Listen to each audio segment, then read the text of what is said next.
Hi everyone, Assalamu alaikum, namaste, Sat Sri Akal. My name is Farheen Khan and you're watching the Azeeza show. And today we're going to talk about new beginnings. A lot of the women on our show or after our shows online have been reaching out and talking about some of their stories and looking for some sound advice. So who better to talk to than our dear friend Samra Zafar. Samra, welcome back to the show. Thank you so much for having me again, Farheen. Pleasure.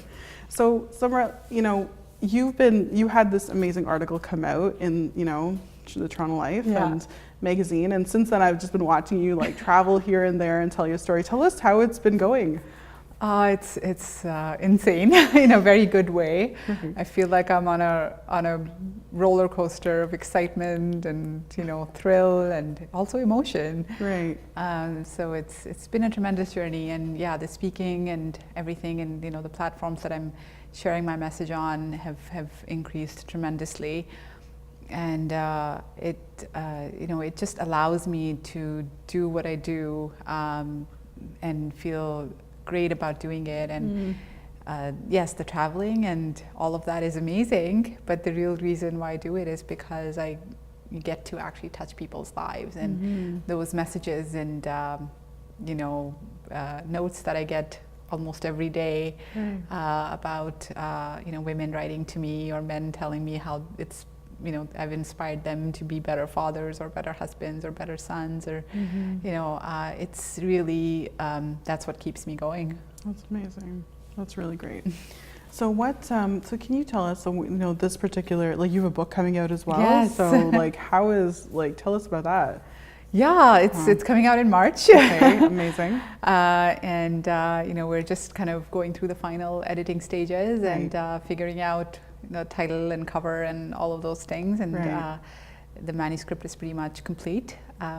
It took about a year to write it, I had a co-writer to work with, but it was still quite an emotionally gut-wrenching process. Oh, yes. I hear you on that.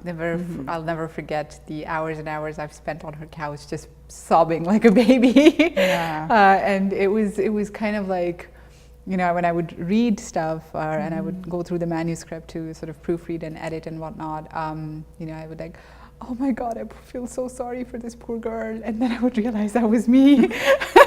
And that was quite difficult, but also very rewarding at the same time, very cathartic to know that, okay, now my experiences now have the power to touch people's lives in a positive way. Right. So it's been tremendous, and Watch Out is coming out International Women's Day 2019. Amazing. I'm super excited. Very exciting.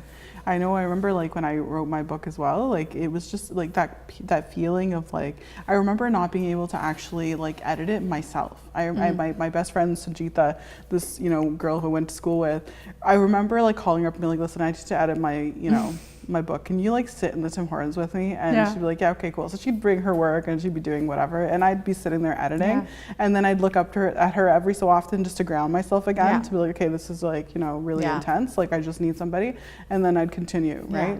And I remember when I actually got the physical book in my hand, it was I can't even explain, I don't have words to explain. It was terrifying at one moment, right? Because I was wow, this my PTSD was oh my God, here it is, all of this stuff that I've dealt with in this book. But at the same time I was excited because I was I felt there was this relief that I had, right? This burden had just lifted off. I'm wow, I'm finally done with this chapter of my life, and I can actually remove myself. And you are actually in a position to be able to talk about it. Exactly. And that is very empowering, especially when you see that it, whatever trials and adversity and whatnot that you went through, you were never alone in it. Right. There are so many people out there who can benefit from it. So exactly. Using that as a positive force of good, it's quite liberating and very rewarding. That's amazing. I'm just excited to see how, I need to know what you feel when you get that book in your hand. Oh, trust, I will invite all of my friends, yes, including you, and then that's when okay guys, we're actually gonna get the first copy. Amazing. Hold me. Right? Seriously, wow. So one of the other things I want to talk to you about, because I think is really important for our viewers, Samra, is like, you know, you talk about like, you know, the show, this particular episode is all about new beginnings, right? Mm-hmm. And, you know, one of the big parts of your story, which, you know, I'll let you share, is kind of that whole, you know, starting over. Mm-hmm. So can you maybe share a little bit about like what your experience was and why that actually has meaning to you? Absolutely, yeah. You know, you don't think of it that way though, at that point. You don't think of it as a new beginning. That comes in hindsight. Right. At that time, it feels like your world is crashing down and ending and burning up in flames. Yeah. You know, it almost feels like you're jumping off of a parachute. You're jumping off of a plane without a parachute. And you just kind of hope to God that you somehow survive. and You land land somewhere. on soft ground somewhere, or like fall in water and learn how to swim and whatnot. And oh my God. it is really terrifying. And you know, it's definitely overwhelming when it comes to, you know, like lack of finances or knowledge or education. I mean, I had all those going against me because I hadn't ever had a job and I didn't have an education that I could, you know, sort of hang my hat on. But the biggest fear of all of those is the fear of isolation and rejection.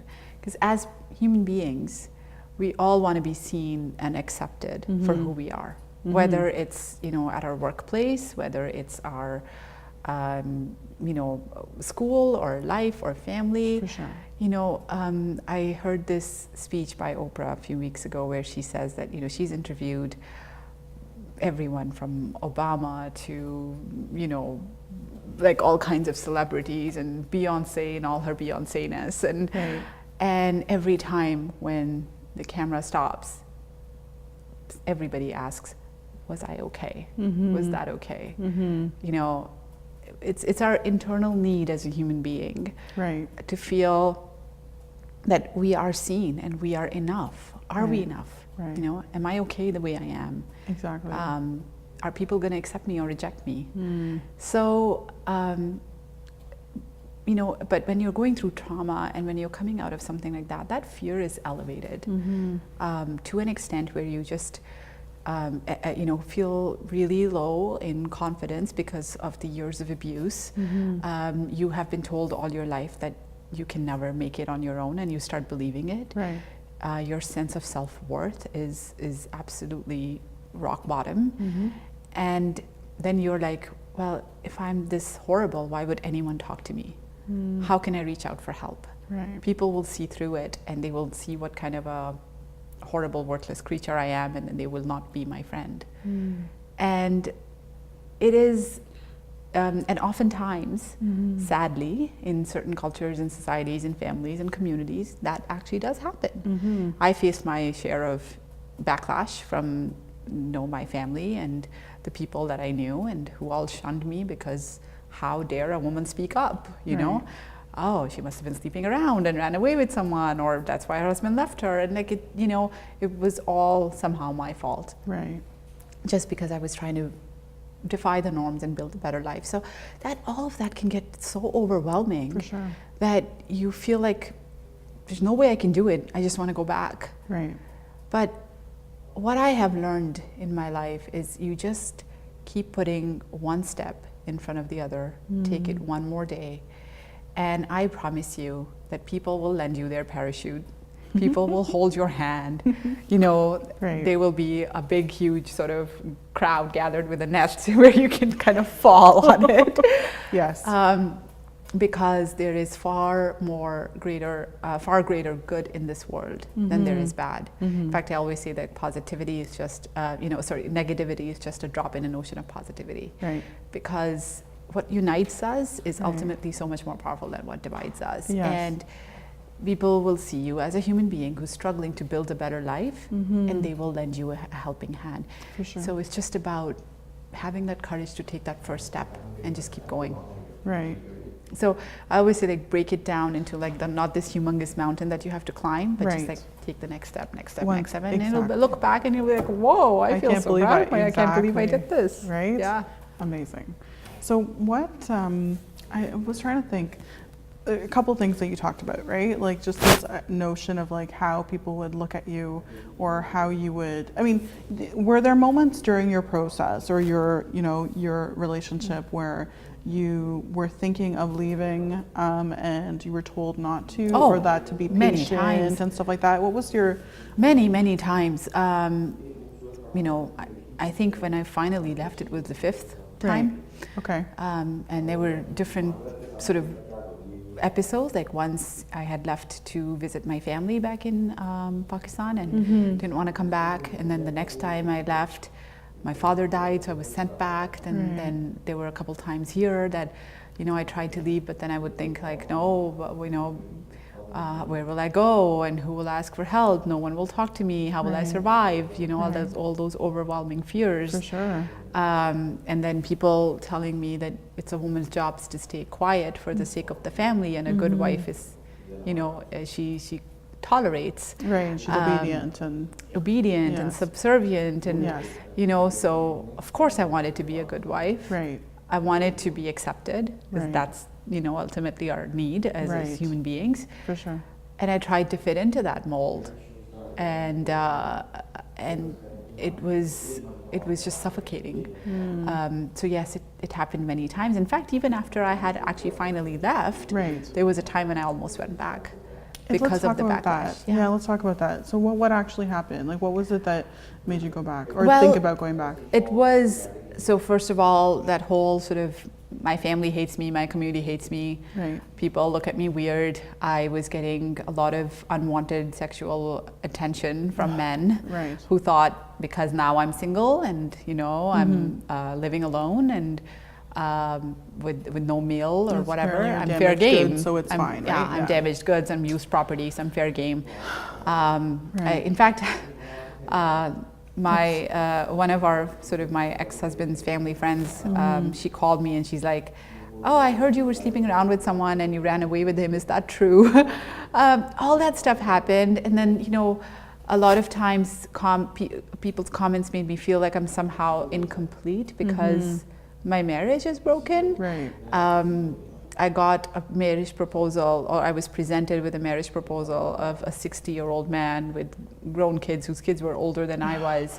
And I was told, oh, this is the best you can do now because you're divorced and you have two kids. Do you think you'll find someone closer to your age? And I was 29 at that time. That's ridiculous. You know, so it was, so all that made me feel like there's something wrong with me, that I will never be respected because I'm somehow damaged. And you know, that is this what my entire life is going to look like? Am I always going to be shamed like this?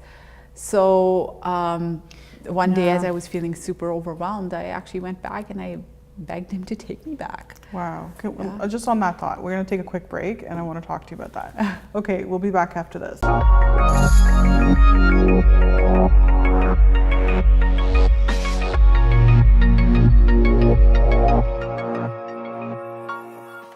Hi everyone, you're watching the Azeeza show, and we're talking about new beginnings. I was just talking to Samra. So Samra, you were telling us that you actually went back and you begged him to take you back. I did. Okay.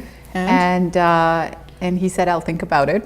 Oh my God. And I got into my car and I was driving back home, and I just wanted to end my life. I actually wanted to like topple my car over a bridge and just sort of die, because I felt so worthless. That, oh my gosh, what did I do after all these months of struggling and, you know, making little bits of progress? I let it all go to waste, and I just demeaned myself, and my kids deserve a better mother than this. They don't need someone like me, and it was horrible. Luckily, again, like I said, you know, people will lend you their parachutes, and that sort of, that rock bottom became the foundation for me to go nowhere but up. And after that is when I realized that I can't let this get to me. I need to move forward. I need to, you know, study and do better. And so that's when I just threw myself into my education, and I kind of put blinders on, that's all I'm going to focus on. Block out all that noise, stop talking to people like that, separated myself from, you know, from those kinds of communities, and I just built my network and support system at the university, and it eventually paid off. That's amazing. So I want to ask you, I mean, I remember when I mean, our stories are very different, right? Because mine was more immigration fraud, unfortunately. But there was still that emotional connection and having to leave, right? And actually making that decision to cut it off. I remember also doubting as well. And like, I remember he used to work for this, you know, car rental thing where they would show up to accidents and pass off, you know, rental cars to people. And I remember distinctly, like one time driving on the highway and just standing there, I'm like, okay, what if I swerve my car and I hit, you know, and I get into an accident? Maybe by chance he'll be the one who shows up, right? And I can have a conversation with him and he'll realize, you know, like that, you know, he doesn't actually just want the immigration. He actually wants to be with me, you know? And it was just, you're in denial. In hindsight now, I'm thinking like, wow, like I can't believe I even thought that, right? But it was so real at the moment. It was just, it's so, you know, it's so unfortunate that we doubt ourselves so much when I knew I made the right decision. I knew I was like already on a particular path. I just needed to kind of, you know, step back and look at it. But the question I also want to talk about is the fact that, like, you know, you made that decision. So making the decision in and of itself is a really big deal, right? It's very difficult to do. And I know in my little, you know, way, I had to make that decision for myself. But, you know, you had family, you lived with this individual, you had kids. And what was it that really got you to that point where you finally decided this is it? And how did you make that decision? It was my girls. And when I had started to go for counseling, because I started my university about 2 years before I left him. Okay, so you were at home before that? Yeah, so for 10 years I was at home. You had very little family here? Sorry? You had little family here? Or you I have no family here. Okay. So no family at all. Okay. So I was just in home living with my husband and my in-laws for 10 years. And I started university after 10 years of marriage, and I was still married at that time. I had my 2 kids. And I started going for counseling and learning that it was not my fault. I deserved better. I could do better. There are options. What is happening to me has nothing to do with me. It's just about his obsessive need to control and feel good, you know, by exerting unfair power. So all of those things helped me realize that it's not me. And and as I was sort of, you know, thinking that, yeah, you know, I'll finish my undergrad, I'll get a job, and then I will leave. But when I started to learn about the generational cycle of abuse, that kids who grow up watching abuse in their families will accept it, will normalize it. They will either become abusers or they will become abused. And, you know, I have 2 girls, and I wouldn't wish what happened to me on my worst enemy, let alone my daughters. So I just told myself, if it's not for me, I need to do it for them. And I saw what it was doing to them. You know, I saw that my older daughter would not have confidence to speak up in class or make friends at school or answer questions or raise her hand. And she was always sad. Like sometimes at recess, she would put her head down and cry because she saw me do that at home. And my younger one was also witnessing some of it. And she was only 3 once when, you know, there was a violent episode happening, and she locked herself in the closet and started to pray to Allah that Allah please save my mommy. So that just broke my heart, and I'm like, I don't want them to think that this is how women should be treated. Absolutely. And I don't want them to take it and you know, I can tell them until I'm blue in the face that you need to be strong and this is not acceptable, but they won't believe me unless I show them that. That's right. So that was the factor that kind of pushed me over that hurdle and over, I say, the edge of the plane. And then, wow, that's just, yeah, it's just remarkable. And how did you, so you took that leap, then what happened? Well, I moved. I mean, there was a few legal stuff in there that you know, that was just an ugly time. But ultimately, I moved to UTM campus housing. So I was a student at University of Toronto, Mississauga. So that's where I moved and got a little apartment and rented out one of my bedrooms to a Pakistani girl. And I said, you know, when I'm at work and in class or in court, whatever, just watch my children for me, because they were quite young. And because I was living on campus and I picked up a few on-campus jobs and my classes were on campus, everything was like within a 2-minute walk of each other. Right. And then my kids got familiarized with campus. They would be roaming around like they own the place. And we built a new life there. And, you know, my little apartment was often termed the new Union Station of UTM because everybody would come and crash there if they had an exam the next morning, or you know, they'd be sneaking around in my kitchen looking for biryani. Awesome. And I started selling some home cooked food to students on campus. That helped me sort of make ends meet with my grocery bills, and just sort of found ways to take it one more day, one more step. And every day I felt like I'm doing something wrong and I should just give up and throw in the towel, and you know, what am I doing? Am I crazy for thinking I'm actually going to do something with my life?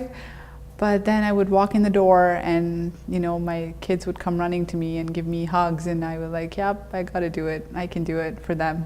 For them, yeah. And, you know, when I look back, I think, and even I practice this now as well, that you got to be your own best friend. You got to be your own biggest cheerleader, because sometimes there will be times in life when there will be no one. I'm very lucky to have people in my life who are, like I call them, my personal cheerleading squad, and you know, you're one of them, and I'm there for you in the same way. For sure. Who will love me and believe in me and support me unconditionally. But that's happened after I started, you know, after I already took that leap. Exactly. You know, when I took that leap, there was no one. Right. I didn't even know if there will be people like that, because my view of the world was so jaded from what I'd seen in my family and then in his. So at that time, I was the one who was doing that for me. So I would often stand in front of a mirror in my bathroom and kind of practice my acceptance speech of when I would be getting my degree.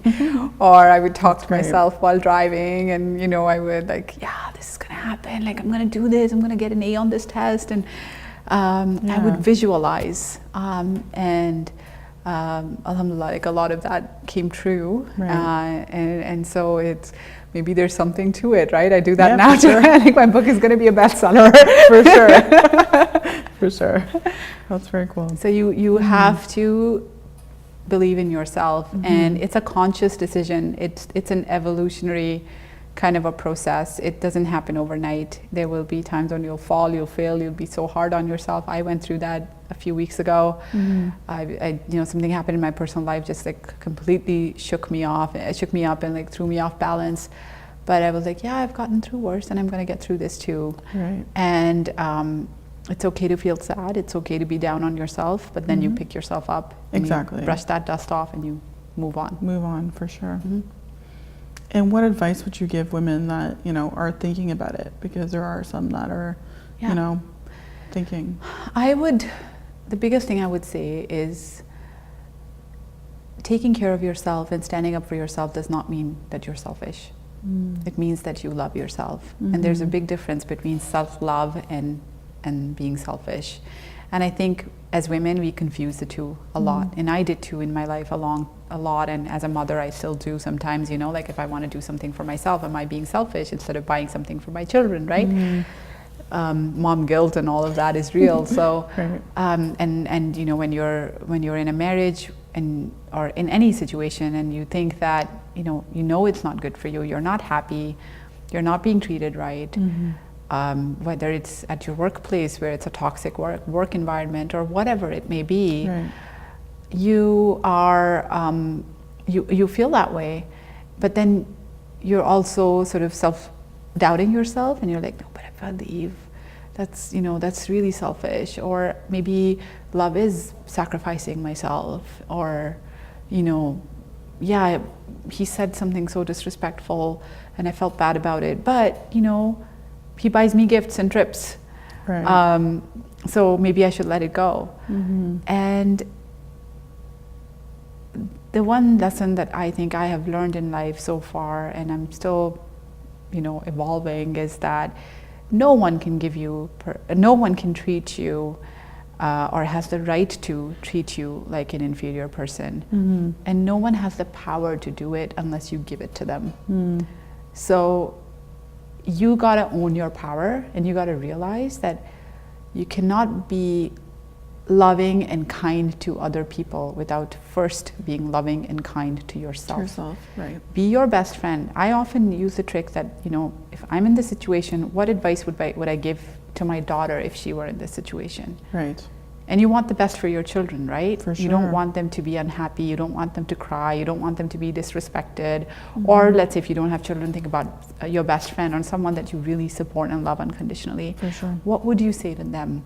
Say that to yourself. Yes. And we as women often don't do that because we think love is all about tolerance and sabr and patience and sacrifice. No, love is about being self-loving, and that allows you to be loving to other people in a much healthier way.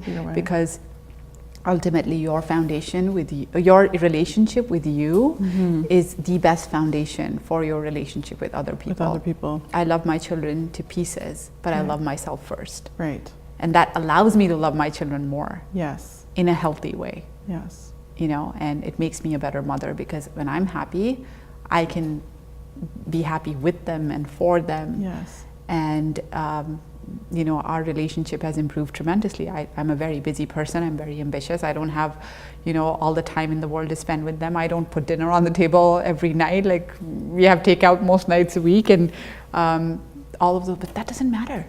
Right. You know, we share a bond that is so precious, and we know that we've always got each other's back. Right. And that is what real love is about. For sure. And you got to have your own back. Well, thank you so much, Samra, for being on the show. Thank you and for thank you for all your advice. Honestly, that was amazing. Thank you. Thank you so much. All right, everyone. So this is all about new beginnings, and definitely, you know, we need to start putting ourselves first. So think about, you know, what we've heard, what we've shared, and until next time, we'll see you next week. Take care.